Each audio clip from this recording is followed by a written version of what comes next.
வணக்கம். அரசு பேருந்துகளை பார்த்தாலே பயமாக இருக்கிறது. ராஜா பரபரப்பு பேட்டி. மக்களவைத் தேர்தலில் 3வது முறையாக பாஜகவுக்கு பெரும்பான்மை கிடைத்துவிட்டது என்று பாஜக மூத்த தலைவர் ராஜா தெரிவித்துள்ளார்.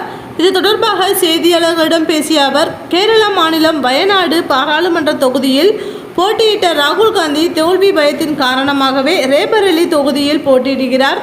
என்னை பற்றிய விமர்சனம் செய்தவர்கள்தான் சவுக்கு சங்கர். அவர் செய்தது தவறாக இருந்தாலும் கஞ்சாவை வைத்து கைது செய்தது, அவரது கையை உடைத்தது காவல்துறையின் செயலாகவே உள்ளது.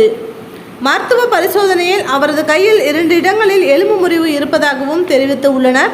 சவுக்கு சங்கரை கைது செய்த போலீசார் பிரதமரை அவதூறாக பேசிய அமைச்சர்கள் மோ அன்பரசன், அனிதா ராதாகிருஷ்ணன் மீது ஏன் நடவடிக்கை எடுக்கவில்லை? திமுகவினரின் வீடுகளில் இருந்துதான் ஜாஃபர் சாதிக் 2000 கோடி ரூபாய் கஞ்சா கடத்தலுக்கு கொண்டு சென்றிருக்கிறார். முதல்வர் கஞ்சாவை ஒழிப்பது குறித்து காவல்துறையினருக்கு ஆலோசனை வழங்குவது வேடிக்கையாகவே உள்ளது.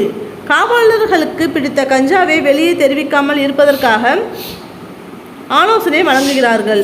பயணிகள் பேருந்துகளின் உள்ளேயும் குடைப்பிடித்துதான் பயணிக்கின்றனர்.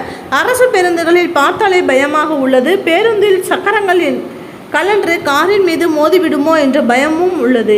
தமிழக அரசு நிர்வாகம் மோசமாக உள்ளது. விரைவில் அரசு ஊழியர்களுக்கு சம்பளம் வழங்க முடியாத நிலை ஏற்படும் என்பதில் எந்த ஐயமும் இல்லை என தெரிவித்துள்ளார்.